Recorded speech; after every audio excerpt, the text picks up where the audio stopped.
الفت کا کنارہ چھوڑ دوں، کس طرح دامن تمہارا چھوڑ دوں، ساری دنیا مخالف ہے آج کل، کیا تمہارا بھی سہارا چھوڑ دوں؟ میں مانتا ہوں اے عقل والو میرا محمد خدا نہیں ہے، میں مانتا ہوں اے عقل والو میرا محمد خدا نہیں ہے، مگر ذہن میں یہ نقش کر لو کہ وہ خدا سے جدا نہیں ہے، کہ وہ خدا سے جدا نہیں ہے۔ حضرات آج غور کر اس پر کہ ہو جائے حقیقت بے نقاب، ٹوٹتے دیکھے تو ہوگے تو نے دریا میں حباب، مر کے بھی دریا کے سینے سے کہیں جاتے نہیں، رہتے دریا میں ہی ہیں لیکن نظر آتے نہیں، یوں ہی تیری شمع سوزہ بھی تیری محفل میں ہے، جانے والا آنکھ سے اوجھل ہے لیکن دل میں ہے، جانے والا آنکھ سے اوجھل ہے لیکن دل میں ہے۔ فیضان آج ان کا کرم ہوا، اللہ والوں سے عقیدت اور محبت رکھتے تھے تو دیکھو، اور اہل بیت سے محبت رکھتے تھے، نبی کی آل سے محبت رکھتے تھے، ایمان کی دولت سے اللہ نے انہیں سرفراز فرمایا، اللہ کی اور جشن منانے کے لیے دھولپور کی سرزمین پر آتے تھے، تو اللہ نے انہیں دامن بھی دیا، تو اہل بیت کا دامن، غوث العالم محبوب یزدانی مخدوم سلطان سید اشرف جہانگیر سمنانی کے دامن سے وہ وابستہ ہو گئے۔ میرے جد بزرگوار حضور غوث العالم محبوب یزدانی مخدوم سلطان سید اشرف جہانگیر سمنانی رضی اللہ تعالیٰ عنہ امام حسین کی اولاد سے تھے، تو دیکھو ان کی عقیدت اور ان کی محبت انہیں آستانے تک لے آئی۔ غوث العالم مخدوم اشرف جہانگیر سمنانی کی بارگاہ میں انہوں نے حاضری دی، جس سلسلے سے تھے اس دربار میں بھی پہنچ گئے۔ شاعر مشرق علامہ شفیق جونپوری کا شعر یاد آ رہا ہے کہ منزل اشرف جہان دیگر است، منزل اشرف جہان دیگر است، کی زمین و آسمان دیگر است، وہاں کی زمین اور ہے وہاں کا آسمان اور ہے۔ غوث العظم محی الدین عبدالقادر جیلانی رضی اللہ تعالیٰ عنہ مادر ذات ولی پیدا ہوئے، یوں ہی مخدوم سلطان سید اشرف جہانگیر سمنانی بھی مادر ذات ولی پیدا ہوئے۔ تارک السلطنت تھے، 14 سال کی عمر میں سمنان کی تخت پر آپ سرفراز ہو گئے تھے۔ اللہ کے رسول صلی اللہ علیہ وسلم نے بشارت دی تھی آپ کی والدہ کو کہ ایک بیٹا پیدا ہوگا، اس کا نام اشرف رکھنا، وہ اللہ کی طرف سے تمہاری گود میں ایک امانت ہوگا، اور جب تم سے اجازت مانگے تو اجازت دے دینا۔ چنانچہ مخدوم اشرف جہانگیر سمنانی پیدا ہوئے اور آپ کا نام اشرف رکھا گیا۔ آپ سلطان سید ابراہیم کے صاحبزادے تھے۔ غریب نواز نے مخدوم اشرف جہانگیر سمنانی کی تشریف آوری کی اپنی زندگی کی تھی۔ سید محمد نور بخشی علیہ رحمہ سلطان التمش کے دور میں دلی آئے ہوئے تھے، بادشاہ کے گھر ٹھہرے ہوئے تھے، تو سلطان التمش حضرت قطب الدین بختیاری کو کہتا ہے کہ حضرت ایران سے ہمارے یہاں سید زیادہ آیا ہوا ہے، کہا جو امام حسین کی اولاد سے ہیں، کہا ان کا نام سید محمد نور بخشی ہے، کہا سید محمد نور بخشی تمہارے یہاں؟ ان کا تمہارے یہاں کام نہیں، انہیں ہماری خانقاہ میں آنا ہے۔ چنانچہ آپ خود گئے اور لے کر کے آیا اور فرمایا کہ آپ کی اولاد سے مخدوم سلطان سید اشرف جہانگیر سمنانی ہوں گے، جو سلسلے چشتیہ غریب نواز کے پرچم کو ساری دنیا میں سر بلند کر دیں گے، اور آپ جہانیاں جہاں گشت ہوں گے۔ تو سلسلہ قادریہ کی اجازت مخدوم اشرف جہانگیر سمنانی نے اپنے پیر حضرت جلال الدین جہانیہ جہاں گشت سے حاصل فرمائی، اور سلسلہ چشتیہ کی اجازت مخدوم اشرف جہانگیر سمنانی نے اپنے پیر حضرت علاؤل حق پنڈوی رحمت اللہ علیہ سے حاصل۔ دیکھو کوئی ولی ایسا نہیں ہے جو کسی پیر کا دامن پکڑے نہ ہو۔ اب دیکھ ڈالو سلسلہ مخدوم اشرف جہانگیری سمنانی کی عبادت و ریاضت، ان کا زہد و تقوی۔ ارے تارک السلطنت بادشاہت چھوڑ دیا نبی کی عظمت کا پھریرا بلند کرنے کے لیے، بادشاہت کو چھوڑ دیا۔ ان کی عبادت و ریاضت 7 سال کی عمر میں قرأت سماع سے حافظ قرآن ہو گئے تھے، اور 10 سال کی عمر میں بہت بڑے محدث و مجدد بن گئے تھے۔ یہ اللہ کا جس پر فضل ہوتا ہے نا، وہی منصب ولایت پر، منصب غوثیت پر سرفراز ہوتا ہے۔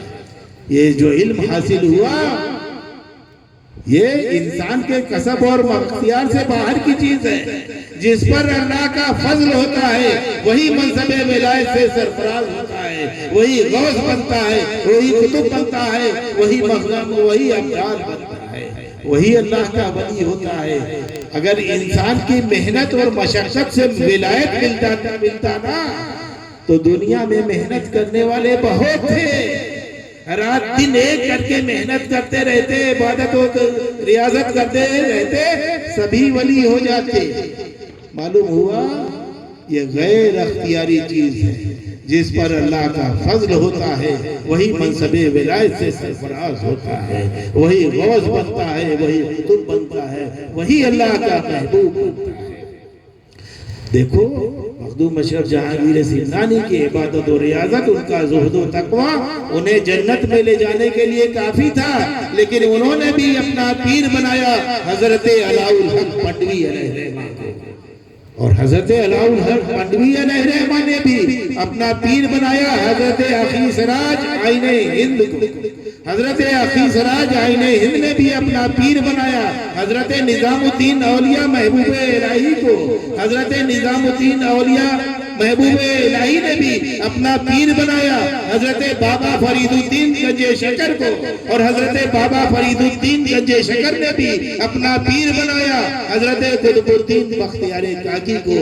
حضرت قطب الدین بختیار کاکی نے بھی اپنا پیر بنایا خواجہ غریب نواز معین الدین چشتی اجمیری کو، اور دیکھو غریب نواز نے بھی اپنا پیر بنایا خواجہ عثمان ہارونی کو۔ یہ سلسلہ جا کر کے اللہ کے رسول سید عالم صلی اللہ علیہ وسلم تک پہنچتا ہے۔ معلوم ہوا اولیاء اللہ کا یہی طریقہ رہا ہے، لہذا اللہ والوں کے دامن سے وابستہ رہو اور اپنا پیر بناؤ۔ انسان وہی ہے کہ جس کے ایک ہاتھ میں شریعت کا دامن ہو اور دوسرے ہاتھ میں طریقت کا دامن ہو تو راہ مستقیم پر چل سکتا ہے۔ ہمارے یہاں 2 مدرسے ہوتے ہیں، ایک دارالعلوم ہے اور ایک ہماری خانقاہ ہے۔ آج میری نگاہوں کے سامنے اصحاب صفہ کا وہ نورانی چبوترا ہے جو میرے رسول صلی اللہ علیہ وسلم کا پہلا مدرسہ تھا، جہاں حضرت صدیق اکبر رضی اللہ تعالیٰ عنہ اور حضرت فاروق اعظم رضی اللہ تعالیٰ عنہ جیسے جلیل القدر صحابہ آ کر کے تعلیم حاصل کرتے ہیں، اور وہ عرب کے جنگلوں میں رہنے والے عرب کے بدو لذت سمع حاصل کرنے کے لیے آتے تھے، تو دنیا کے سب سے بڑے معلم اور معرفت کے سب سے بڑے جوہری بن جاتے تھے۔ سب نبی اجلے شیشوں میں چمکا کیے، اندھے شیشوں میں چمکا ہمارا نبی۔ تو ہمارے یہاں 2 مدرسے ہیں، ایک ہے دارالعلوم اور ایک ہے ہماری خانقاہ۔ دارالعلوم میں شریعت کا علم ظاہر سکھایا جاتا ہے، اور اللہ والوں کی خانقاہ میں طریقت کا علم باطن سکھایا جاتا ہے۔ تو اب انسان وہی ہے کہ جس کے ایک ہاتھ میں شریعت کا دامن ہو اور دوسرے ہاتھ میں طریقت کا دامن ہو تو وہ راہ مستقیم پر چل سکتا ہے۔ تو دیکھا آپ نے ایک نبی کا وہ علم تھا جو اصحاب صفہ کے چبوترے پہ نبی تعلیم دیتے تھے، وہ نبی کا علم ظاہر تھا، علم شریعت تھا، اور نبی کا ایک علم تھا جس کے بارے میں میرے رسول صلی اللہ علیہ وسلم خود فرماتے ہیں کہ ما سبق اللہ فی صدری شیئن الا سبقتہ فی قلب ابی بکر، جو کچھ اللہ نے میرے سینے میں ڈالا میں نے اسے صدیق کے سینے میں اڑیل لیا۔ معلوم ہوا نبی کا دوسرا علم وہ تھا علم باطن جو سینے سے سینے میں اڑیلا جاتا تھا۔ وہ علم صحابہ کو ملا، صدیق اکبر کو ملا، فاروق اعظم کو ملا، عثمان غنی کو ملا، مولا علی کو ملا، غوث اعظم دستگیر کو ملا، غریب نواز کو ملا، مخدوم کچھوچا کو ملا۔ تو انسان وہی ہے کہ جسے کہ ایک ہاتھ میں شریعت کا دامن ہو، دوسرے ہاتھ میں طریقت کا دامن ہو، تو وہ راہ مستقیم پر چل سکتا ہے، شریعت بھی ہو طریقت بھی ہو۔ ارے بھائی دو تار سے بلب جلتا ہے، یہ مرکری جو جل رہی ہے یہ لائٹ، اس میں نیوٹرل بھی ہے اور فیس بھی ہے۔ اگر ایک ہی تار رہا تو لاکھ دن کا بلب جلاؤ یہ جل نہیں سکتا، دونوں کی ضرورت ہے۔ امام احمد رضا فاضل بریلوی علیہ رحمہ جید علی قرآن عظیم کا اونچا ترجمہ کیا، بلند ترجمہ کیا۔ آپ قرآن عظیم کا ترجمہ پڑھیں تو کنز الایمان منگائیں، اعلیٰ حضرت عظیم البرکت فاضل بریلوی کا ترجمہ، اور اس کی تفسیر کو دیکھو۔ صدر الافاضل حضرت مولانا نعیم الدین صاحب قبلہ شریعت کا دامن لباس پہنے ہوئے تھے، لیکن انہوں نے بھی اپنے ہاتھ کو طریقت کی خانقاہ میں ہاتھ بڑھایا کہ چھوچے مقدسہ مخدوم اشرف جہانگیر سلطانی کی بارگاہ میں ہاتھ بڑھایا۔ ایک ہاتھ میں شریعت کا دامن ہے اور ان کے دوسرے ہاتھ میں طریقت کا دامن ہے، بلب جلتا رہا اور یہ اپنے جانثاروں کو صراط مستقیم پر لے جاتے رہے۔ امام احمد رضا نے اپنے ہاتھ کو مارحہ شریف کی طرف بڑھایا، ایک ہاتھ میں شریعت کا دامن ہے، دوسرے ہاتھ میں طریقت کا دامن ہے، بلب جلتا رہا اور یہ اپنے جانثاروں کو صراط مستقیم پر لے جاتے رہے۔ تو اب صحیح راہ صراط مستقیم تو وہ ہے کہ تمہاری آنکھ میں سرما ہو بریلوی کا، تو چراغ ہو مخدوم اشرف جہانگیر سلطانی کے آستانے کا۔ تمہارے ایک ہاتھ میں شریعت کا دامن ہو اور دوسرے ہاتھ میں طریقت کا دامن ہو تو تم راہ مستقیم پر چل سکتے ہو۔ تو شریعت بھی ہو طریقت بھی ہو۔ تو ہمارے محمد یوسف خان صاحب اللہ تبارک و تعالیٰ کل میدان حشر میں اللہ اپنے حبیب کی شفاعت نصیب فرمائے، ان کی قبر کو اپنی رحمتوں سے بھر دے، ان کی بیٹی سبا کا مستقبل، ان کی اہلیہ کا مستقبل روشن فرمائے، انہیں صبر جمیل، سب کو صبر جمیل عطا فرمائے۔ وہ اپنی آخرت کو بنا کر چلے گئے، ان کی عقیدت دیکھو، جد بزرگوار غوث العالم کا دامن انہیں پکڑا۔ مخدوم اشرف جہانگیر سلطانی نے فرمایا میری اولاد سے وابستہ ہو، مرید ہو، دامن سے وابستہ ہو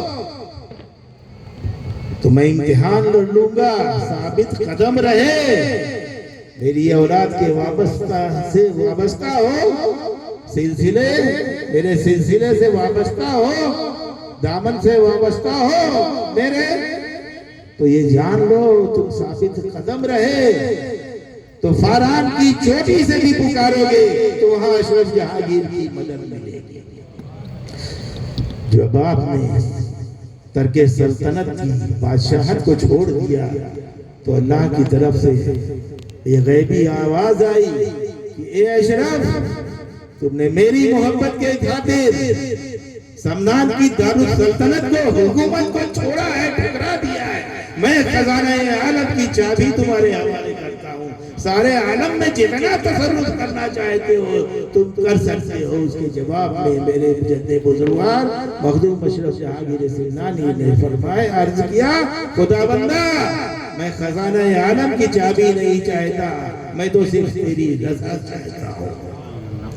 ارے جب تک سمنان کا لباس شاہانہ آپ کے جسم پر تھا تو آپ کی حکومت اور بادشاہت کا سلسلہ انسانوں پر تھا، لیکن فنا فی اللہ کی منزل طے کرنے کے بعد جد بزرگوار نے جب لباس درویشانہ اختیار کر لیا تو آپ کی حکومت کا درویشانہ تاج روز قیامت تک آپ کی بادشاہت کا اعلان کر کرتا رہے گا، آپ کا دروازہ عدالت روز قیامت تک کھلا رہے گا، آپ کی حکومت انسانوں پہ بھی ہوگی اور جنات پہ بھی ہوگی، اور بادشاہوں کی حکومت ان کی زندگی تک محدود رہتی ہے۔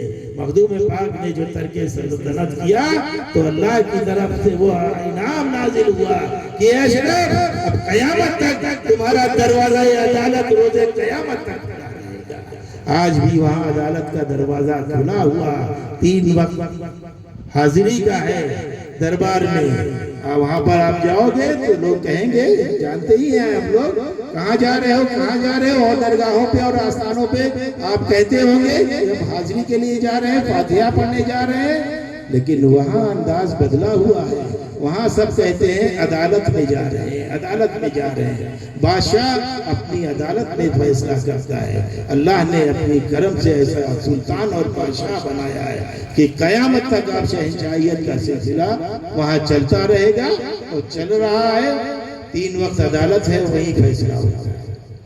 تو اس آستانے سے وابستہ ہے، اللہ تبارک و تعالیٰ ان کی آخرت روشن فرمائے، ان کے اعمال صالحہ کو ہمارے یوسف بھائی کو اللہ قبول فرما، ان کے لیے ذریعہ نجات بنا۔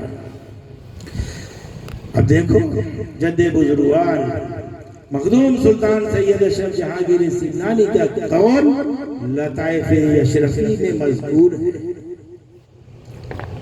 کہ سیدنا امام حسین رضی اللہ تعالیٰ عنہ اتنے حسین و جمیل تھے کہ رات کی تاریکی میں پیشانی کی چمک، رخسار کی دمک اور بیاض گردن سے لوگ انہیں پہچان لیا کرتے تھے۔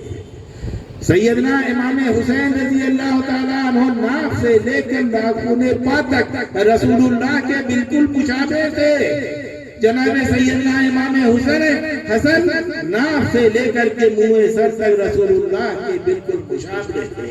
اہل مدینہ جب نبی کو دیکھنے کے لیے تڑپتے تھے تو علی کے گھر آ کر کے حسنین کا چہرہ دیکھا کرتے تھے، ان کی صورت رسول کی صورت، ان کی سیرت رسول کی صورت، ارے رسول نما چہرہ تھا، نور پرست۔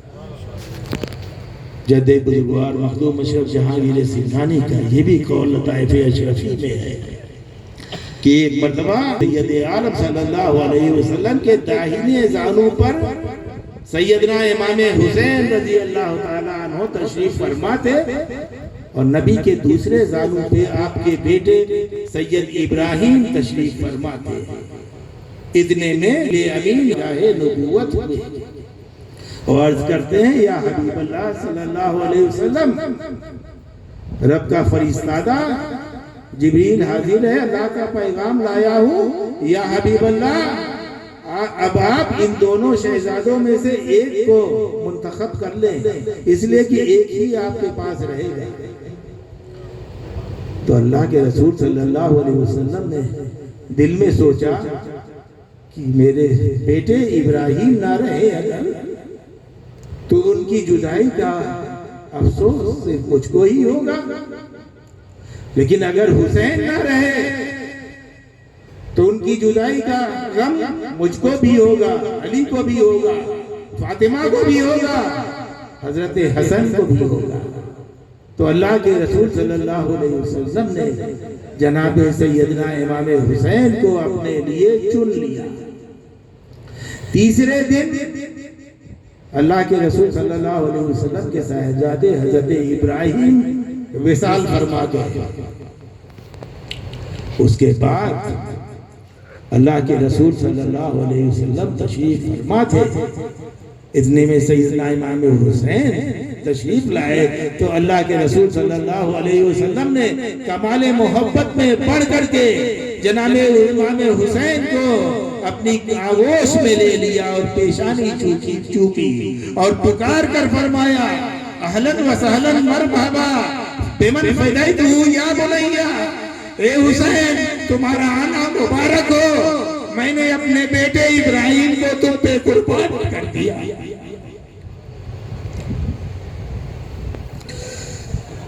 یہ وہ حسین ہے۔ ایک مرتبہ جناب جبریل امین حضرت دہیے قلبی کی شکل میں اللہ کے رسول صلی اللہ علیہ وسلم کی بارگاہ میں حاضر ہوئے۔ حسنین آغوش رسالت میں تھے، دہیے قلبی کی شکل میں جناب جبریل آئے اور کھڑے ہو گئے۔ حضرت امام حسنین شہزادے گود سے اتر گئے اور جناب دہیے قلبی کی جیبیں ٹٹولنے لگے۔ کبھی جناب دہیے قلبی جناب جبریل امین کی اس جیب میں ہاتھ ڈالتے تھے، کبھی جناب جبریل کی اس جیب میں ہاتھ ڈالتے تھے، جیبیں ٹٹول رہے تھے کہ اتنے میں اللہ کے رسول صلی اللہ علیہ وسلم نے حسنین کو کھینچ لیا، پیشانی پہ میرے نبی کی شکنیں پڑ گئی۔ جناب جبریل امین نے دیکھا تو بے ساختہ کہا کہ یا حبیب اللہ صلی اللہ علیہ وسلم، شہزادے حسنین میری جیبیں ٹٹول رہے تھے، یا حبیب اللہ آپ نے حسنین کو میرے سامنے سے کھینچ لیا، آپ کی پیشانی پہ شکنیں دیکھ رہا ہوں، آخر کیا بات ہے؟ اللہ کے رسول صلی اللہ علیہ وسلم نے ارشاد فرمایا کہ جبریل آج جو تم میری بارگاہ میں آئے ہو تو میرے صحابی دہیے قلبی کی شکل میں آئے ہو، اور جب جناب دہیے قلبی میری بارگاہ میں آتے ہیں تو میرے بچوں کے لیے کچھ تحفے لاتے ہیں۔ تو حسنین نے تمہیں جبریل نہیں جانا ہے، دہیے قلبی جانا ہے، تو جیبیں ٹٹول رہے تھے۔ جناب جبریل امین نے کہا یا حبیب اللہ صلی اللہ علیہ وسلم، بس اتنی سی بات ہے تو تھوڑی سی اجازت چاہتا ہوں۔ اتنے میں جناب جبریل جنت سے کچھ پھل لے کر کے آئے اور جناب حسنین کی بارگاہ میں رکھ دیا۔ یہ وہ حسنین ہیں جن کے لیے جنت سے پھل آیا کرتے تھے۔ اس کے بعد جبریل امین کہتے ہیں، عرض کرتے ہیں یا حبیب اللہ، بس اتنی سی بات تھی، آپ نے حسنین کو کھینچ لیا۔ یا حبیب اللہ صلی اللہ علیہ وسلم، آپ اس رات کو، اس وقت کو یاد کیجئے جب رات کا وقت آتا ہے تو خالق کائنات مجھے بیدار کرتا ہے کہ یہ طائر سدرہ، آشیانِ سدرہ کو چھوڑ دو، حسنین بیدار ہونے والے ہیں۔ کہیں ایسا نہ ہو کہ پاسباں کی نیند میں خلل آ جائے، تو یا حبیب اللہ رات بھر پہ کر کے حسنین کے جھولے جھلایا کرتا ہوں۔ یہ وہ حسنین ہے۔ ایک مرتبہ صحابہ کے بہت سے بچے میدان میں دوڑ رہے تھے، اللہ کے رسول صلی اللہ علیہ وسلم کا وہاں سے گزر ہوا تو دیکھا صحابہ کے بہت سے بچے دوڑ رہے، تو اللہ کے رسول صلی اللہ علیہ وسلم نے ان بچوں میں سے ایک بچے کو لیا، گود میں لیا، اس کی پیشانی چومی اور کمال محبت سے اسے زمین پر کھڑا کر دیا۔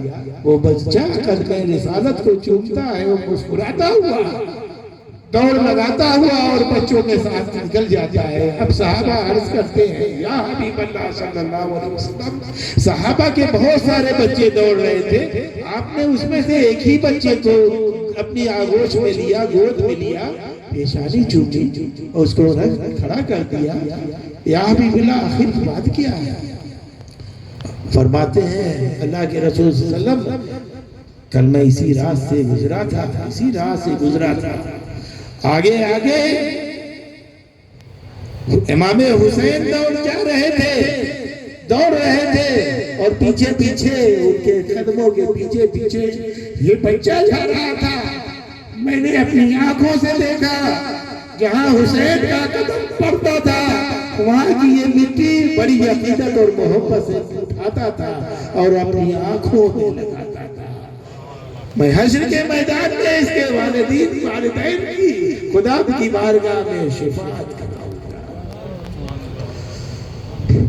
اللہ کے رسول صلی اللہ علیہ وسلم ارشاد فرماتے ہیں، جس نے حسنین سے محبت کی اس نے نبی سے محبت کی، اور جس نے نبی سے محبت کی اس نے اللہ سے محبت کی، اور جس نے حسنین سے عداوت کی اس نے رسول خدا سے عداوت کی، اور جس نے رسول سے عداوت کی اس نے خدا سے عداوت کی۔ اے حسنین کیا تھے. ایک اور منظر دیکھو، بچپنا ہے میرے حسین کا. آج فضائل امام حسین بیان کر رہا ہوں. میری بہن، میری مریدہ صبا نے کہا تھا اہل بیت اطہار کی فضیلت سنائیے گا. تو دیکھو اللہ تبارک و تعالیٰ اس کا مستقبل روشن فرمائے اور کامیابی دے. ان کی والدہ کو پروردگار عالم صحت و تندرستی عطا فرمائے. ان کا سایہ رحمت، ہم سب بزرگوں کا سایہ رحمت اللہ تعالیٰ سلامت رہے. اہل بیت اطہار کے صدقے میں اللہ ہم سب کی دنیا آخرت روشن فرمائے گا. تو بچپنا ہے میرے حسین کا. اللہ کے رسول صلی اللہ علیہ وسلم امام حسین کا جھولا جھلا رہے تھے. اس کے بعد آغوش رسالت میں ہے امام حسین. نبی پیشانی چھوم رہے ہیں، اپنے چہرے کو حسین کے سینے سے مل رہے ہیں. کمال محبت پکار کر کہتے ہیں اللہ کے رسول صلی اللہ علیہ وسلم، اے حسین میں تم سے ایک سوال پوچھنا چاہتا ہوں. نواسے نے نانا کا نورانی چہرہ دیکھا. نانا جان کیا سوال کرنا چاہتے ہیں؟ اللہ کے رسول صلی اللہ علیہ وسلم ارشاد فرماتے ہیں حسین یہ بولو کہ میں افضل ہوں یا تم افضل ہو. میں افضل ہوں یا تم افضل ہو. حسین نے نانا کا جب یہ سوال سنا تو کہا نانا جان بتاؤ. کہا بیٹے بتاؤ میں افضل ہوں یا تم افضل ہو. نانا نے نواسے نے امام حسین نے نانا کا نورانی چہرہ دیکھا اور کہا نانا جان ایک اعتبار سے تو آپ ہم سے افضل ہیں. اتنا سننا تھا کہ اللہ کے رسول صلی اللہ علیہ وسلم نے ارشاد فرمایا کہ حیدر ذرا فاطمہ کو بھی تو بلا لو. دیکھو حسین کیا کہنا چاہتے ہیں. جناب مولا کائنات اندر گئے. جناب فاطمہ تشریف لے آئی، بارگاہ نبوت میں کھڑی ہو گئی. اللہ کے رسول صلی اللہ علیہ وسلم ارشاد فرماتے ہیں کہ ہاں حسین بولو کیا کہہ رہے تھے، میں افضل ہوں یا تم افضل ہو. کہا نانا جان ایک اعتبار سے تو آپ ہم سے افضل ہیں. اتنا سننا تھا کہ جناب حیدر کرار کی پیشانی پہ شکنیں پڑ گئی. عالم ولایت کا درخشندہ تارا ماہتاب رسالت کو اپنی جلوہ گیری دیکھتا ہے. پیشانی پر حیدر کرار کی شکنیں پڑ گئی. جناب سیدہ جناب آ گئی کہ حسین کیا کہنا چاہتے ہو.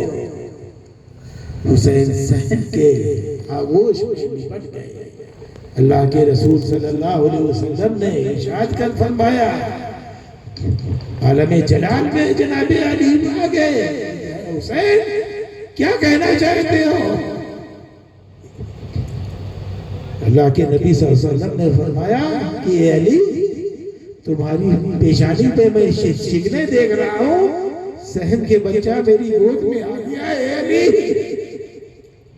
میرے حسین کے لب کے اوپر تالا نہ لگاؤ. ارے میرے حسین تو بہت کچھ بولنا ہے. اسے تو شیطانی پہ بھی بولنا ہے اور نو کے سزا پہ بھی بولنا ہے. بہت کچھ بولنا ہے. تالا نہ لگاؤ. اس کے بعد اللہ کے رسول صلی اللہ علیہ وسلم ارشاد فرماتے ہیں کہ حسین تم بولو میں تم سے خوش ہوں. کیا کہنا چاہتے ہو. میں افضل ہوں یا تم افضل ہو. نانا کا مسکراتا چہرہ دیکھا. کہا نانا جان آپ مجھ سے خوش ہیں تو کائنات مجھ سے ناراض ہو جائے. حسین کو کوئی پرواہ نہیں. آپ تو مجھ سے خوش ہیں. کہا ہاں بیٹے بولو کیا کہنا چاہتے ہو. نانا کا مسکراتا چہرہ دیکھا. نواسے نے کہا نانا جان ایک اعتبار سے آپ مجھ سے افضل ہیں اس لیے کہ آپ محبوب رسول ہیں. آپ سلطان الانبیاء ہیں. آپ وجہ تخلیق کائنات ہیں. آپ سردار انبیاء ہیں. نانا جان اگر آپ نہ ہوتے تو نبیوں کو نبوت نہ ملتی، رسولوں کو رسالت نہیں ملتی۔ دنیا کی یہ ساری صنعتیں آپ کے وجود کا صدقہ ہے۔ نانا جان، اللہ کے بعد صرف آپ ہیں اور آپ اللہ کے رسول خاص ہیں۔ جس طرح سے اللہ بے مثال ہے، یوں ہی اللہ نے آپ کو بے مثل نبی بنایا ہے، بے مثل رسول بنایا ہے۔ تو بحیثیت نبوت کے، بحیثیت خاتم النبیین کے، بحیثیت رحمت للعالمین کے، بحیثیت شفیع المذنبین کے، نانا جان آپ سب سے افضل ہیں۔ اور ایک اعتبار سے نانا جان آپ کے حسین کو بھی افضلیت حاصل ہے۔ کہا وہ کیسے؟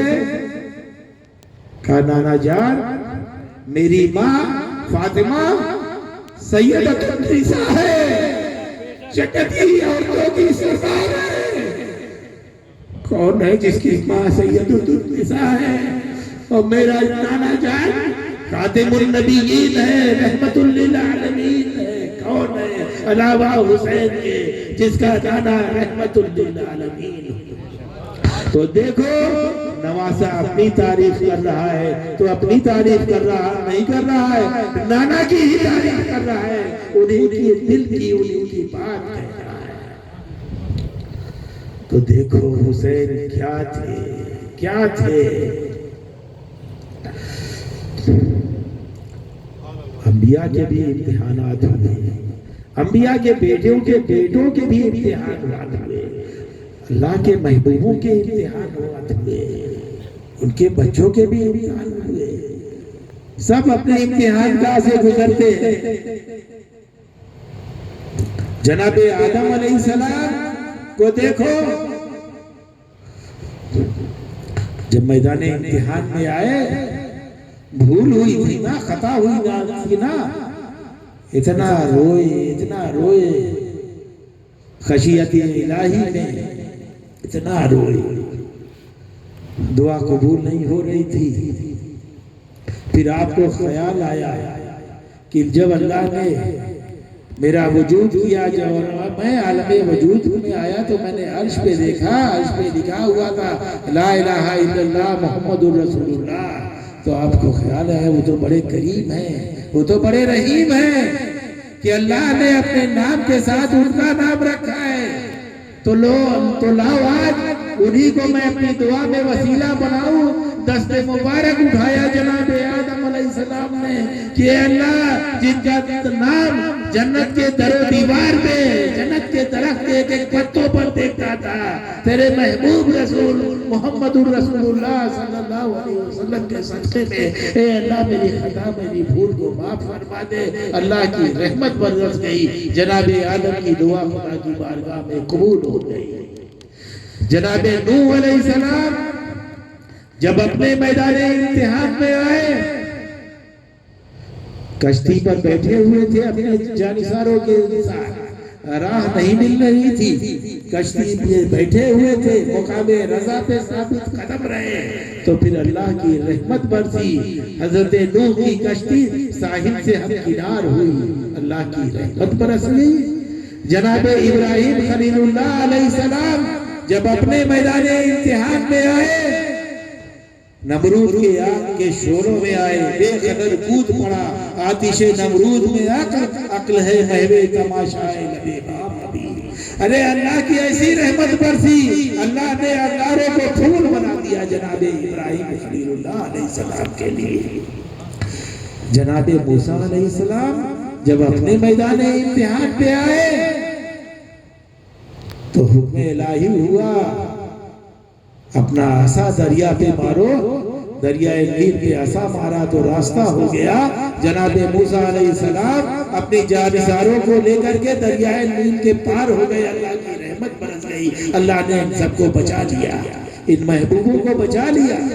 جناب عیسیٰ علیہ السلام نے دین متین کی خدمت کی، آخر میں لوگ جب آپ کے دشمن ہو گئے تو اللہ تبارک و تعالیٰ نے انہیں فلک چہاروں پہ اٹھا لیا، یا عیسیٰ انی متوفیک ورافعک الیک، اٹھا لیا۔ جناب ابراہیم خلیل اللہ علیہ السلام تو تسلیم کے صاحبزادے جب اپنے میدان امتحان میں آئے، میدان مینا میں آئے، تو ابراہیم خلیل اللہ علیہ السلام کے ہاتھ میں تیز چھری جناب اسماعیل کی گردن پر پھیر رہے تھے۔ پھر کیا ہوا؟ حکم الہی ہوا جناب جبریل کو کہ جنت سے دمبا لے کر کے جاؤ۔ جنت سے دمبا آ گیا، جناب اسماعیل پہ اللہ کی رحمت برس گئی، جناب اسماعیل کو بچا لیا گیا، دمبے کی قربانی ہو گئی۔ تو سارے محبوب جب اپنے امتحان گاہ سے ہمیں آئے، ثابت قدم رہے، تو آخر میں اللہ کی رحمت برس جاتی ہے اور انہیں بچا لیا جاتا ہے۔ لیکن محمد مصطفیٰ صلی اللہ علیہ وسلم کا نواسا سیدنا امام حسین جب اپنے میدان امتحان میں آیا، میدان کربلا میں آیا، تو آج اللہ کی رحمت کہاں تھی؟ اگر مینا میں ایک دمبا آ سکتا تھا تو محمد کے نوازے کے لیے 1000 دمبا آ سکتا تھا۔ آج اللہ کی رحمت کہاں تھی؟ کیوں نہیں جناب جبریل امین دمبا لے کر کے آئے؟ تو بنظر عمیق اگر آپ دیکھو تو بڑا سنہرا روشن خواب آپ کو نظر آئے گا۔ یہ صحیح ہے کہ سارے امتحان محبوب کے امتحانات ہوئے، وہ اپنے محبوب امتحان کی راہ سے گزرے، تو آخر میں اللہ کی رحمت برسی۔ جناب نوح علیہ السلام پہ اللہ کی رحمت برسی اور ان کی کشتی ساحل سے ہمکنار ہوئی، لیکن جناب نوح کی شریعت نہ بن سکی، منسوخ ہو گئی شریعت۔ جناب ابراہیم خلیل اللہ پہ اللہ کی رحمت برسی، اللہ نے انگاروں کو پھول بنا دیا، لیکن جناب ابراہیم کی شریعت نہ بن سکی، منسوخ ہو گئی۔ جناب موسیٰ کلیم اللہ پہ اللہ کی رحمت برسی، اللہ نے دریا میں راستہ بنا دیا۔ جناب موسیٰ اپنے جانشینوں کو لے کر کے دریائے نیل کے پار ہو گئے، اللہ کی رحمت برس گئی، لیکن جناب سوکھ ہو گئی۔ جناب عیسیٰ پہ اللہ کی رحمت برس گئی، لیکن اللہ جناب عیسیٰ کی شریعت نہ بن سکی، منسوخ ہو گئی۔ ارے جناب اسماعیل کے لیے جنت سے دمبا آ گیا، اللہ کی رحمت برس گئی، لیکن جناب ابراہیم کی اور جناب اسماعیل کی شریعت نہ بن سکی، منسوخ ہو گئی۔ تو اب دستور یہ رہا کہ اگر جان بچائی جائے تو شریعت بدل جائے، اگر جان بچائی جائے تو شریعت بدل جائے۔ تو اب حسین کے سامنے میدان کربلا میں حسین کے سامنے ایک طرف حسین کی جان تھی اور دوسری طرف محمد مصطفیٰ نانا جان کی آن تھی، نانا جان کی شریعت تھی۔ تو حسین نے اپنی گردن کو قربان کر کے نانا جان کی عظمت کا پرچم، شریعت محمدیہ کا پرچم قیامت تک کے لیے حسین نے سر بلند کر دیا کہ حسین کی جان جائے تو جائے، لیکن نانا جان کی آن نہ جانے پائے، نانا جان کی شریعت نہ جانے پائے۔ تو سب کچھ قربان کر دیا سچائی کے لیے، صداقت کے لیے اور امن قائم رکھنے کے لیے، دنیا میں امن رہے۔ یزید شریعت کے خلاف تھا، شراب پیتا تھا، دنیا کی ساری بدکاریاں اس میں موجود تھی۔ ان تمام عیوب کے ساتھ یزید بیعت کرنا چاہتا تھا امام حسین کی کہ حسین میری بیعت کو قبول کرو۔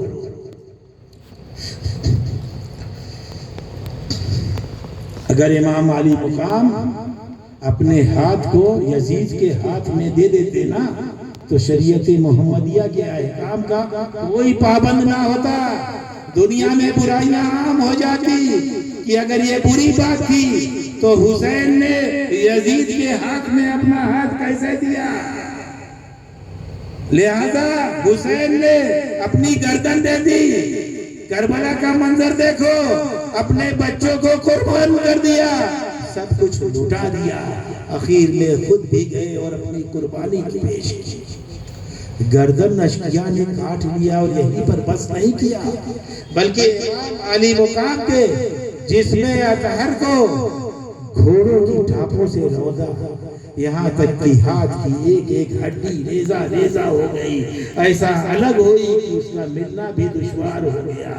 پورے جسم اطہر کو گھوڑوں کی ٹاپوں سے رود ڈالا، یزیدیوں نے ہاتھ بھی نہ رہا باقی، ریزہ ہو کر ختم ہو گیا۔ لیکن یہ سوچنے کی بات تھی اور یہ بہت بڑی کرامت تھی حسین کی میدان کربلا میں۔ ارے شمر ملعون جیسے گردن کاٹ رہا تھا امام کی اور لے کر کے دمشق بھیجا یزید کے ایوان میں، ایسے ہی شمر اگر چاہتا تو ہاتھ بھی تو امام حسین کا بھیج سکتا تھا یزید کے پاس۔ یہ حسین کی کرامت تھی کہ ہاتھ تھا ہی نہیں۔ اب یزید حسین کے ہاتھ کو اپنے ہاتھ میں کیسے لیتا؟ جو حسین میدان کربلا میں ہاتھ نہ دیا، شہادت کے بعد بھی حسین نے یزید کے ہاتھ میں اپنا ہاتھ نہ دیا، گردن دے دی لیکن ہاتھ نہ دیا۔ تو ہاتھ دینے سے پہلے، بیعت ہونے سے پہلے یہ دیکھو جس کے ہاتھ میں تم ہاتھ دے رہے ہو وہ شریعت کا پابند ہے یا پابند شریعت نہیں ہے۔ ایسوں کے ہاتھ میں، بہروپیوں کے ہاتھ میں کبھی اپنا ہاتھ نہ دینا۔ ارے بازار میں ایک معمولی سی چیز آپ منجن و برش بھی خریدنے جاتے ہو تو کمپنی دیکھتے ہو، فیکٹری دیکھتے ہو، کوالٹی دیکھتے ہو۔ یہ آخرت کا معاملہ ہے، بیعت کا معاملہ ہے۔ بیعت ہونے سے پہلے بھی دوستو یہ دیکھو کہ سلسلے والا ہے کہ نہیں، فیکٹری والا ہے کہ نہیں۔ ایسوں کے ہاتھ میں، بہروپیوں کے ہاتھ میں اپنا ہاتھ کبھی نہ دینا۔ اپنی بیعت نیک اور صالح لوگوں سے کرنا اور ان کے سلسلے کو دیکھنا۔ ہمارے سلسلے کو دیکھنا ہے تو میں کہوں گا جد بزرگوار غوث العالم کا آستانہ دیکھو، اور آگے دیکھنا ہے میرے دادا کے بعد غوث العالم کا آستانہ دیکھو، خواجہ کی اجمل کا آستانہ دیکھو، غوث کا آستانہ دیکھو۔ یہ سب ہمارے گھر کی فیکٹری ہے۔ لہٰذا بیعت ہونے سے پہلے یہ دیکھو کہ سلسلہ مضبوط ہے کہ نہیں، چین ہے کہ نہیں۔ ایسا تو نہیں ایک دو سلسلے کے ایک دو کے بعد سلسلہ کٹ گیا ہے۔ ہمارے سلسلے کو دیکھو گے تو اللہ کے رسول صلی اللہ علیہ وسلم تک سلسلہ لگا ہوا ہے، کہیں کٹا نہیں ہوا ہے۔ تو سلسلہ دیکھو، اہل بیت اطہار نے کتنی قربانیاں دے کر کے شجر اسلام کو سینچا ہے اپنے خون سے۔ زندگی کا کیا عالم ہے، کس طرح سے انہوں نے اپنی زندگیوں کو گزارا ہے۔ یہ سیدۃ النساء ہیں، جناب فاطمہ جنتی عورتیں کی سردار ہیں اور جنتی جوانوں کے سردار سیدنا حضرت حسنین ہوں گے۔ ان کی ماں جناب سیدہ ساری جنتی عورتوں کی سردار ہوں گی۔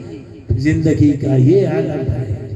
جناب سیدہ عشاء کی نماز کے بعد نفلی سجدے میں اپنی پیشانی کو رکھتی تھی، یہ عشاء کا سجدہ تھا، اور سر اٹھاتی تھی تو کیا دیکھتی تھی؟ مسجد نبی سے جناب حضرت بلال فجر کی اذان دے رہے ہیں تو دعائیں کرتی تھی، خداوندہ کتنی بڑی رات کر دے کہ تیری فاطمہ جی بھر کے تیرا سجدہ کر سکے۔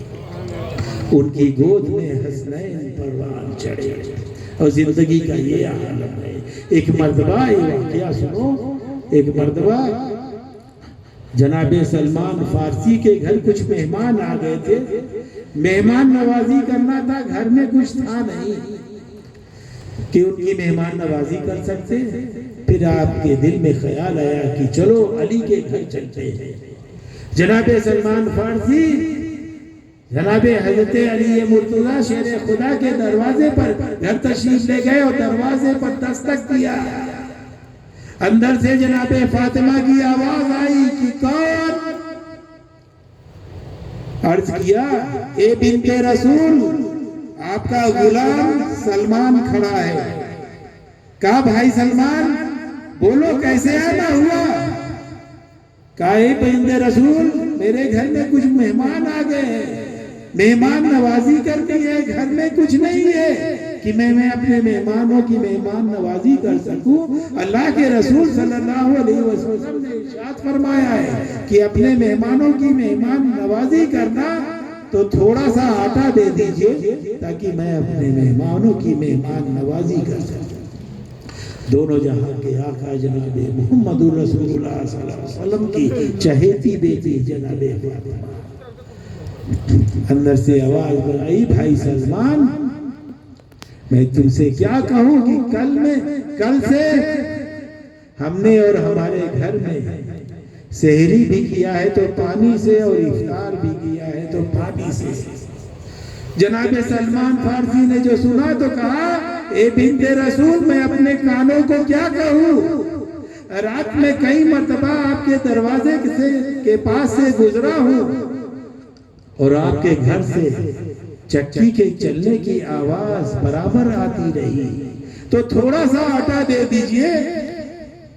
اگر گیہوں نہیں تھا آٹا نہیں تھا تو یہ چکی کیسے چل رہی ہے. اتنا جناب سیدہ نے کہا کہ بھائی سلمان تمہیں دھوکا ہوا ہے. میری پڑوسی ایک ضعیفہ ہے وہ اپنے کمزور ہاتھوں سے چکی رات بھر چلاتی رہتی اور فاطمہ بنت محمد یوں ہی اپنے گھر میں بیٹھی رہتی تو میں اس کے گھر گئی اور اس کا گیہوں لے کر کے آئی اور رات بھر اپنی چکی میں اسے پیستی رہی اور صبح کو میں اس کے آٹے کو اس کے گھر دے آئی.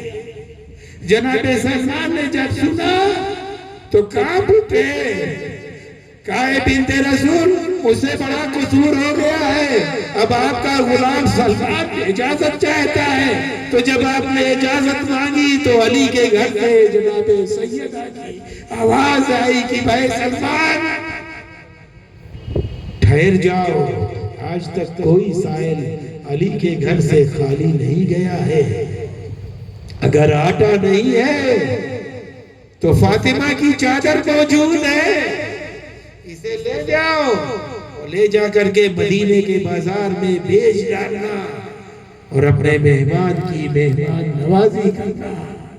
جناب سلمان نے جب سنا تو رونے لگے. کہا بنت رسول یہ جسارت آپ کے غلام سلمان میں کیسے ہو سکتی ہے کہ آپ کی چادر کو بیچنے کے لیے جائے.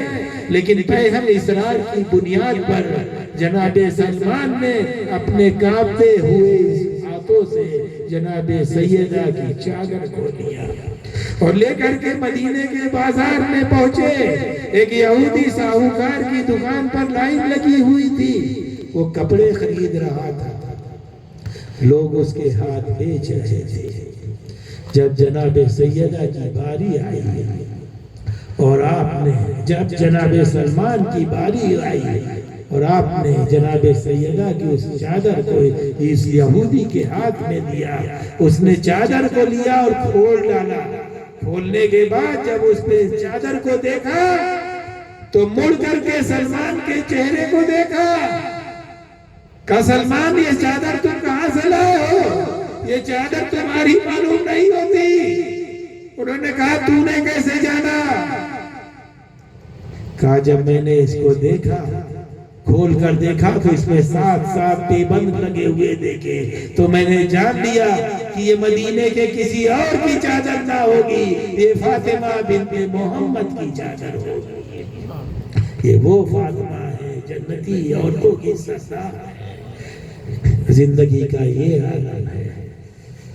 وقت تو زیادہ ہو رہا ہے. ایک واقعہ اور وقت زیادہ ہوتا ہے. ہاں بس دعا کرتے ہیں.